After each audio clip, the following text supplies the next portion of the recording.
Maki, aku bilang sama Allah, ya Allah, aku pengen banget ketemu Ustadz itu lagi, tapi berdua, nggak mau di masjid, karena Angel mau nanya banyak hal ya Allah. Percaya atau enggak, besoknya ada teman aku yang nelfon aku, dan dia mau kenalin aku ke Ustadz Yusuf Mansur. Aku bilang, aku pengennya Ustadz Abi Maki. Aku bilang, oh iya kebetulan Ustadz Abi Maki itu di rumah sepupuku besok. Ya, mandiri banget ya, karena dulu memang papa dan mamaku itu berpisah. Jadi mama itu dulu single parent dan aku harus membantu mama dari kecil waktu itu. Nah, sampai di Jakarta akhirnya aku waktu di Medan itu aku tumbuh menjadi Kristen yang sangat taat sekali nih. Pokoknya dulu kalau ada laki-laki yang beragama Islam mau mendekat, wah nggak mau nih. Anti. Seganteng apapun ya, ganteng apapun gitu. Yang paling ganteng siapa? Coba sebut. Ya pokoknya nggak akan mau kalau nggak satu agama gitu ya. Nah, terus sampai di Jakarta, terus perjalanan di Jakarta dari yang bener-bener cuman makan nasi pakai kecap, terus dari akhirnya bisa jadi manajer artis dan segala macam itu udah dilalui ya. Tapi kok kayak merasa kurang terus gitu loh, merasa kurang terus, merasa kosong terus, merasa nggak bahagia terus gitu. Terus sepanjang perjalanan itu sampai ke psikolog, terus sampai teman saya ada kakak di sana juga pernah nemenin saya waktu lagi galau-galaunya ke mana kan, ke hipnoterapi ya, berapa puluh juta. Ya pokoknya dulu zaman-zaman galau banget ya, ke hipnoterapi, terus kemana aja pokoknya tahu deh pokoknya. Angel dulu banyak yang bilang, aduh seharusnya lu bersyukur Jel, seharusnya lu bersyukur, nggak banyak yang kayak lo, nggak banyak yang kayak lo. Tapi aku tidak pernah bersyukur, selalu aku merasa kurang. Enggak, gue nggak kayak gini, gue pengen kayak gini. Dan sampai akhirnya aku ikut satu workshop pengembangan diri waktu itu sama temanku juga, kakak di sana. Waktu di workshop pengembangan itu akhirnya aku menjadi seorang agnostik.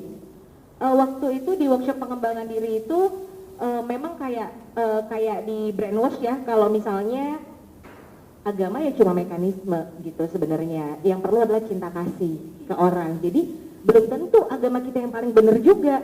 Terus saya mikir, iya juga ya, kalau Kristen bilang dia masuk surga, loh apakah beragama lain ya yang berbuat baik masa nggak masuk surga?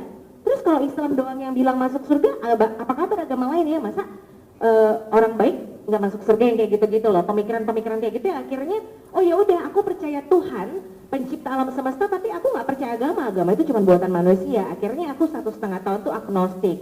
Nah ketika agnostik itu pun ternyata banyak banget hal-hal yang menjadi pertanyaan aku waktu agnostik itu. Setiap hari aku buka YouTube tentang mualaf, terus setiap hari aku buka YouTube juga tentang yang Islam ke Kristen. Setiap hari aku buka YouTube tentang mati suri, surga neraka itu ada nggak ya, yang kayak gitu-gitu. Akhirnya aku mencari tahu, tapi waktu itu aku menjauh sama orang yang Islam, sama orang yang Kristen, karena yang Kristen bilang begini, yang Islam bilang begini gitu. Terus akhirnya aku kayaknya memang Allah yang mengirimkan aku, namanya ada sahabat aku namanya Vivi, dia tinggal di Bali tapi dia agama Buddha. Entah kenapa pada waktu aku bener-bener pengen mencari kebenaran, si Vivi ini tinggal di Jakarta gitu loh. Si Vivi ini tiba-tiba tinggal di Jakarta, terus dia bilang kalau kamu mau sholat aja, kalau kamu mau ke gereja aku temenin, dia bilang gitu. Oh ya udah, akhirnya aku mulai belajar sholat tuh ada dari asisten rumah tangga namanya Mbak Kur. Ya aku belajar sholat waktu itu, tapi bacaannya belum tahu, cuman gerakannya udah hafal, rakaatnya hafal, tapi aku kayak berdoa aja ke Allah gitu, ngomong sendiri gitu ke Allah. Terus kok aku nyaman ya, kok aku ngerasa bener-bener gimana ya, bener-bener ngerasa aduh terima kasih banget, maksudnya benar-benar bersyukur sekali sama hidupku ketika aku sholat itu kan. Terus tapi karena memang pola pikirku dulu, nggak mungkin lah aku nggak mau masuk Islam, karena dulu aku ngerasa Islam itu teroris, aku ngerasa Islam itu dulu aduh pokoknya buruk banget lah aku ngerasa Islam itu ya. Jadi waktu aku ngerasa nyaman sholat, aku denial.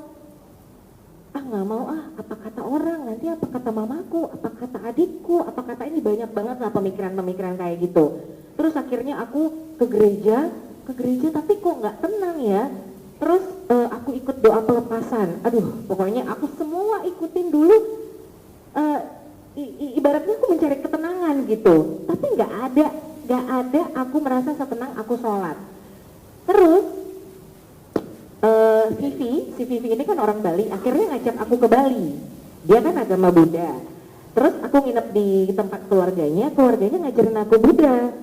Nah, ngajarin aku Buddha, oke. Sampai berdiskusi juga kan, berdiskusi juga kepada keluarga Vivi, apakah Buddha itu percaya kepada Allah? Iya, mereka percaya, tapi mereka percaya juga kalau Siddhartha Gautama itu pencipta alam semesta gitu. Oke. Terus kenapa ya ada persembahan gitu? Kenapa setiap hari Kamis menyembah nenek moyang itu? Pokoknya aku tanya, aku gali, oke.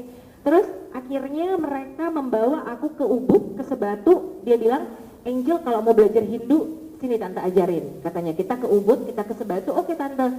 Nah kalau kamu mau tahu sembahyang Hindu itu gimana, akhirnya ternyata sembahyang Hindu itu sama kayak kita berwudu juga, jadi harus ada air, terus melukat. Aku pernah melakukan melukat juga di Sebatu. Terus ke pura menyembah patung. Aku tanya, ini apa? Ini patung Dewa Brahmana. Oke. Terus aku dikasih beras ini lambang kemakmuran dan segala macam lah gitu loh. Akhirnya setelah aku mempelajari itu, akhirnya aku menyadari ya, satu-satunya agama yang langsung ke Allah, lam yalid wa lam yulad, itu hanya Islam gitu, hanya Islam. Terus hanya Islam. Dan setelah itu aku mencari tahu nih, aku buka Instagram pengajian tuh gimana ya, ngaji itu apa sih gitu. Terus aku buka Instagram, ada pengajian di Masjid Pondok Indah. Akhirnya aku datang ke Masjid Pondok Indah. Aku nggak tahu ustadz siapapun itu kan. Terus akhirnya ternyata ustadz di situ Ustadz Abi Maki. Nah, ada satu pertanyaan yang memang mengganjal di hatiku yang pengen aku tanyain karena semua Google tidak bisa menjawab pertanyaan aku gitu loh. Akhirnya ya udah deh, aku nanya ke ustadz ini. Aku kira tuh bakal dimarahin kan, karena aku pernah nanya ke pendeta tentang pendeta apa sih Trinitas gitu, Allah Bapa, Putra dan Roh Kudus gitu kan. Terus pendeta kenapa ulangan 14 ayat 8 tidak boleh makan babi, tapi kita kenapa makan babi? Ya kata pendeta, Angel, agama itu hal-hal di luar logika. Mungkin Angel terlalu logika banget dan segala macam. Nah, aku kira nih ustadz ini bakal jawab seperti itu juga gitu kan. Tapi ya udahlah, nggak apa-apa, daripada aku penasaran, aku datangin ustadznya. Ustadz, saya mau bertanya, aku bilang, ini dia selesai ceramah kan. Ustadz, kenapa cuma ada satu nabi yang masih hidup sampai sekarang? Tahu nggak siapa nabi yang masih hidup sampai sekarang? Kenapa cuma satu nabi yang masih hidup sampai sekarang, Nabi Isa, bukan Nabi Muhammad? Aku bilang. Terus Ustadz, kenapa nanti yang bisa membunuh Dajjal itu Nabi Isa, bukan Nabi Muhammad? Aku bilang. Terus yang aku kira Ustadz itu gimana, ternyata dia bisa menjawab dengan membuat aku ngerasa wow, luar biasa, Masya Allah, tabarakallah gitu. Maksudnya wow, Islam itu ternyata begini ya gitu loh. Nah, pertemuan aku dengan Ustadz Abi Maki adalah turning point aku semakin aku mendalami Islam. Ketika aku ketemu Ustadz Abi Maki, aku bilang sama Allah, ya Allah, aku pengen banget ketemu Ustadz itu lagi, tapi berdua, nggak mau di masjid karena Angel mau nanya banyak hal ya Allah. Percaya atau enggak, besoknya ada teman aku yang nelfon aku dan dia mau kenalin aku ke Ustadz Yusuf Mansur. Aku bilang, aku pengennya Ustadz Abi Maki. Aku bilang, oh iya kebetulan Ustadz Abi Maki itu di rumah sepupuku besok. Aku datang ke Depok ya, aku tinggal di Tanah Abang, aku datang ke Depok. Kenapa? Oh iya, ya sesama Tanah Abang ya Bu ya.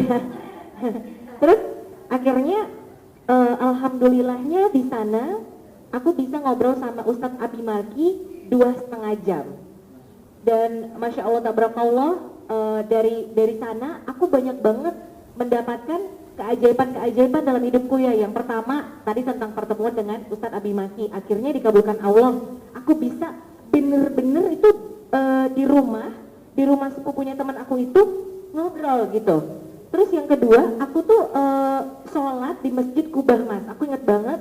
Terus aku belum punya mukena kan waktu itu karena aku belum mualaf. Terus aku ngeliat, ih bagus banget ya mukenanya ya Allah. Aku dalam hati doang gitu. Terus besoknya, aku tuh kalau ngomongin soal keajaiban Allah tuh aku nggak bisa nahan rasa haruku sama Allah ya. Besoknya aku ketemu orang yang aku nggak kenal, ngasih mukena yang sama persis dengan yang aku lihat di Masjid Kubah Mas itu gitu loh. Terus waktu itu aku pernah kajian juga pagi-pagi. Ini aku juga belum mualaf ya. Pernah kajian pagi-pagi belum mualaf, terus aku tuh suka minum kopi kan. Terus aku bilang, ya Allah ngantuk banget. Coba ya ada kopi ya Allah, aku bilang gitu. Terus tiba-tiba entah kenapa jarang banget di kajian ada kopi susu kekinian gitu yang aku suka. Terus tiba-tiba nggak sampai 1 menit tiba-tiba kok ada yang ngasih kopi di depan aku gitu kan. Masya Allah, tabarakallah. Dan setelah itu aku bersyahadat di hari Jumat 11 Mei 2018. Nah setelah itu banyak hal ujian-ujian yang aku hadapi banyak. Terus 2 minggu setelah aku mualaf, kan itu masuk bulan puasa ya tahun lalu ya. 2 minggu setelah aku mualaf, aku nanya lagi nih sama Allah, ya Allah, Angel tuh lebaran di mana ya? Karena kan aku sendiri ya di Jakarta ya. Angel lebaran di mana ya Allah ya? Bingung gitu kan. Ternyata kalau lebaran itu ada sholat Id sama keluarga gitu kan. Bingung lebaran sholat itu sama siapa ya? Terus besoknya aku kajian lagi nih, ketemu orang yang gak dikenal lagi. Tiba-tiba dia bilang gini, Angel, saya itu 5 hari lagi ke Mekah umroh. Sampai lebaran di sana, kamu ikut saya ya? Dia bilang, nggak mungkin Bu, KTP saya masih Kristen, doain aja ya, nanti pasti saya umroh Bu, doain aja ya saya dapat rezeki. Aku bilang, udah kamu nggak usah khawatir, paspornya sini kasih ke ibu, dia bilang gitu. Terus aku bilang kayaknya nggak mungkin, karena logika aku tuh nggak mungkin bisa keluar dalam waktu kurang dari 5 hari, karena 5 hari lagi dia berangkat kan. Terus ya udah pokoknya kita berikhtiar katanya. Ya udah sampai aku pulang dari sana. Terus aku gini, kata Ibu Ayu lebaran di sana. Masa sih Allah jawab pertanyaan aku, masa sih aku lebaran di Mekah? Itu kayak gitu, kayak tapi nggak mungkin, logika aku selalu bilang kayak gitu, nggak mungkin. Terus ya itulah ya, tidak ada yang tidak mungkin buat Allah ya, tidak ada yang tidak mungkin. 2 hari kemudian saya ditelepon travelnya, dibilang visa saya udah keluar. Dan akhirnya, Masya Allah, tabarakallah, di situ saya bingung kan, antara bingung karena nggak punya hijab, nggak punya baju panjang. Tiba-tiba ada teman saya nih telepon, di mana saya mau kirim 1 koper baju hijab. Dia bilang gitu, saya baru beli. Wah, pokoknya intinya saya ke Mekah cuman bawa badan dan Masya Allah, tabarakallahnya yang dikasih Allah melebihi itu ya. Makanya mungkin ketika bener banget yang di Al-Quran, ketika kita bersyukur maka nikmatnya akan ditambahkan kepadamu. Ketika aku mau ke Nabawi, tiketku salah input, jadi aku gratis dapat dari ekonomi ke bisnis kelas gitu loh. Jadi aku naik bisnis kelas ke Nabawi, sampai Ibu Ayu aja itu nangis karena kan dia juga ekonomi kan. Dia nangis, ya Allah kok bisa ya gitu. Aku juga nggak nyangka gitu, nggak nyangka. Dan sampai detik ini hal-hal yang penuh keajaiban tuh terus berjalan di hidup aku gitu loh. Misalnya baru-baru ini aku pengen banget ke Jepang gitu ya, pengen banget lihat sakura gitu loh, pengen banget. Cuman ternyata setelah dicek harga tiket pesawat sakura ke Jepang tuh mahal banget ya. Terus penginapan juga full, sering banget full di sana. Tapi itulah ya, terus akhirnya ya udah deh nggak usah ke Jepang. Akhirnya aku dapat tiket murah ke Australia. Jadi waktu itu ya udah deh mungkin ke Australia aja. Dan aku tuh bersyukur banget bisa ke Australia waktu itu. Aku belum pernah ke Australia, aku beli tiket murah ke Australia aja. Dan Masya Allah, tabarakullahnya lagi, Allah tuh baik banget. Di Australia banyak banget keajaiban terjadi, karena sebenarnya di Australia aku tahu teman aku cuma 1 dan itu non muslim. Tapi ternyata entah kenapa Allah menggerakkan hatinya untuk mengenalkan aku ke muslim di sana. Dia bilang gini, Angel kamu beda banget ya sekarang setelah muslim, sebenarnya apa sih yang kamu pelajari di muslim? Jadi aku share ke dia gitu tentang kebaikan Allah dalam hidupku, tentang ajaran Islam yang sangat-sangat sempurna buat aku gitu. Terus dia bilang, oh iya saya ada teman muslim di sini satu orang, dia bilang. Coba ya saya kenalkan ke dia. Akhirnya dari satu orang temennya, aku bisa menghadiri 3 kajian di sana dan Masya Allah tabarakallah, akhirnya di 3 kajian itu aku sharing. Dan itu aku nggak pernah menyangka gitu ya, aku bisa sharing di sana gitu, aku nggak pernah menyangka sama sekali gitu. Nah, dan aku bersyukur itu satu keajaiban. Yang kedua, aku bawa misalnya X dolar, misalnya $100 lah aku bawa ke Australia. Terus aku berusaha mengamalkan setiap hari di sana sedekah, pokoknya traktir sedekah. Percaya atau enggak, yang aku bawa pulang sama persis, bahkan lebih ke Indonesia, tidak berkurang sama sekali gitu loh. Terus ketika aku bersyukur sekali sama Allah, ya Allah terima kasih banyak ya Allah, akhirnya aku bisa ke Australia, aku bisa ketemu sesama muslim di sana dan segala macam. Percaya atau enggak, aku dapat tiket pulang pergi gratis ke Jepang lihat sakura beserta penginapannya. Masya Allah, tabarakallah. Dan buku ini juga penuh keajaiban buat aku, teman-teman ya. Buku ini penuh keajaiban. Siapalah aku bukan penulis, aku bukan, intinya aku nggak pernah kebayang, tapi yang pasti karena banyak orang yang selalu menanya sama aku gimana sharingnya, aku selalu bilang coba tolong lihat di Instagram. Tapi lama-lama aku ngerasa gimana ya caranya untuk mengakomodir, karena banyak banget yang WhatsApp, banyak banget yang telepon tuh kayaknya pengen langsung dengernya. Aduh, tiba-tiba aku iseng aja di Instagram, aduh gimana ya caranya ya, apa aku buat buku aja ya, banyak yang bilang juga buat buku aja just supaya detail gimana. Terus ada yang DM, dia mau buat buku aku, dia bilang oh ya udah oke, buat buku. Nah kalau buku itu biasanya kan ada gambar-gambarnya. Nah itu namanya layout. Nah karena ini kan biaya aku sendiri kan, buku ini biaya aku sendiri, jadi aku terpaksa harus cari tukang layout sendiri, urus ISBN sendiri. ISBN itu adalah barcode di belakang buku ya. Terus cari cover sendiri. Nah aku suka banget sama buku judulnya Hidup Penuh Makna. Layoutnya ada di sana, bagus banget. Dan ternyata aku baru tahu setiap orang layout itu biasanya nggak dicantumkan namanya di buku, gitu loh, nggak dicantumkan. Jadi aku, aduh pengen deh layoutnya kayak gini. Terus aku cari-cari lah tukang layout yang memang sesuai budget aku. Dan pertama namanya Mas Aldi. Mas Aldi ternyata nggak bisa, anaknya sakit dua-dua. Terus ada ceweknya hamil besar, jadi nggak dikasih suaminya. Terus ada lagi namanya Mas Wendy, tapi Mas Wendy ini terlalu mahal, aku nggak sanggup. Aduh pokoknya itu drama banget, sampai akhirnya aku tahu kenapa Allah ya gitu ya, mungkin Allah pengen uji aku kali ya gitu.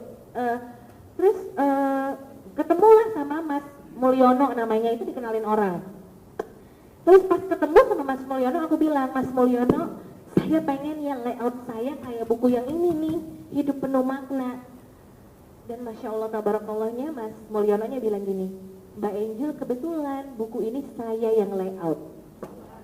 Saya di situ pengen teriak, pengen ya Allah gitu, baik banget ya Allah tuh, baik banget ya, maksudnya oh gini ya, ternyata susah banget aku cari tukang layout tuh supaya aku bisa menemukan atau mendapatkan orang layout yang sesuai dengan kebutuhan dan keinginan aku gitu. Udah habis itu nggak hanya itu, ISBN dong. ISBN itu adalah barcode. Barcode itu sebenarnya yang hanya bisa urus ke kementerian, adalah satu kementerian gitu ya, ke Perpusnas namanya. Itu kalau nggak punya PT harus penerbit. Saya hanya perseorangan, saya nggak punya PT, saya juga nggak ada penerbit gitu. Tiba-tiba sampai detik ini saya juga nggak tahu dan nggak pernah ketemu sama orang yang urus ISBN saya. Tiba-tiba Allah ngasih aja gitu. Terus yang urus ISBN bilang gini di WhatsApp ya, dia bilang, Mbak, saya kaget sih, biasanya urus ISBN itu paling canggih seminggu, tapi Mbak ISBN-nya udah keluar dalam waktu jangka 2 hari. Itu Masya Allah tabarakallah ya. Jadi maksud aku ya, intinya yang pengen aku sampaikan adalah setiap tindakan atau setiap perbuatan kita istiqoroh kepada Allah.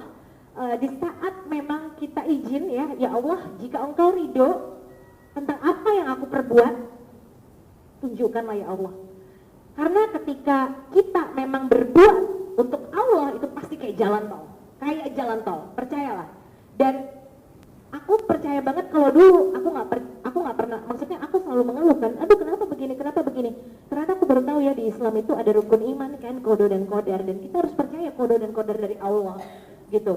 Jadi tentang kodo dan kodar itu aku bener-bener sekarang kayak udah bener-bener percaya banget. Oh pokoknya apapun yang terjadi sama diriku itulah yang terbaik dari Allah gitu loh, itu yang terbaik dari Allah. Dan ya Masya Allah tabarakallah, pokoknya setiap kehidupan aku sekarang yaitu penuh kejutan dan penuh keajaiban dari Allah.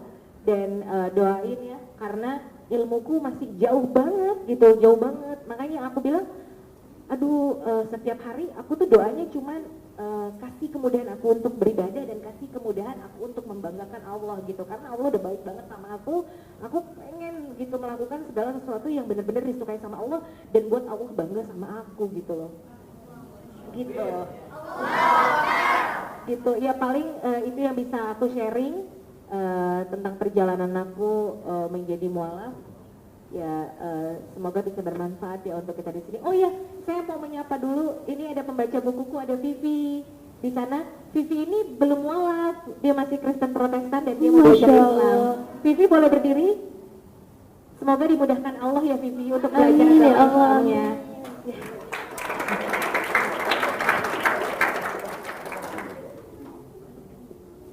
Belum. Vivi belum masuk Islam, tapi dia memang banyak sekali nanya-nanya sama saya setiap hari.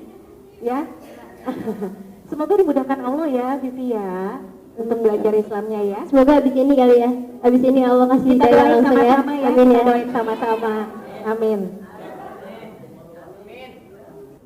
Aku ada yang mau nanya? Assalamualaikum warahmatullahi wabarakatuh. Waalaikumsalam warahmatullahi wabarakatuh. Yang ingin saya tanyakan sehubungan dengan proses Mbak Angel. Pertama, penasaran apa jawaban Abi Maki waktu pertama kali di Pondok Indah. Terus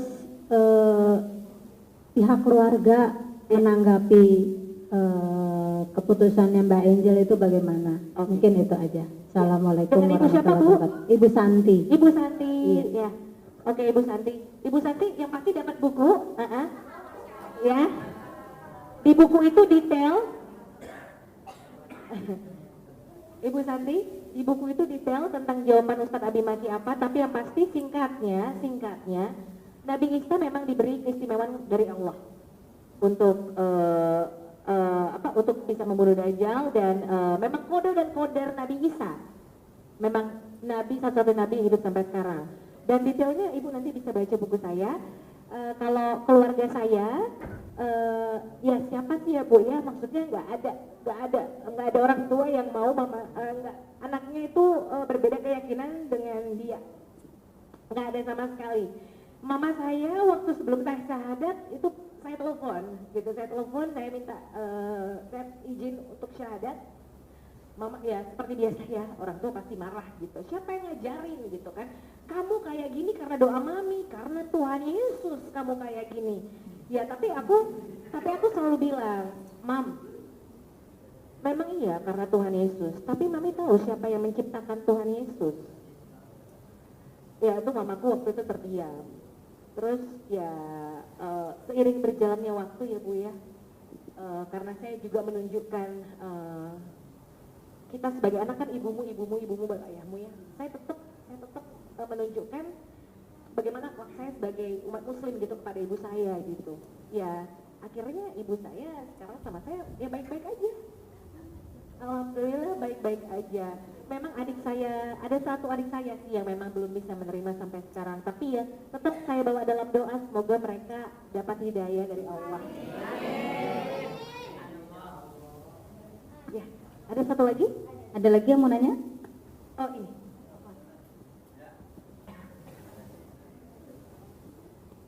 Assalamualaikum warahmatullahi wabarakatuh.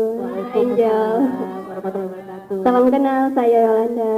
Iya, Ya, halo. saya mau bertanya, ketika Mbak sudah mengenal Islam gitu, apakah ada sesuatu yang membuat Mbak down terus?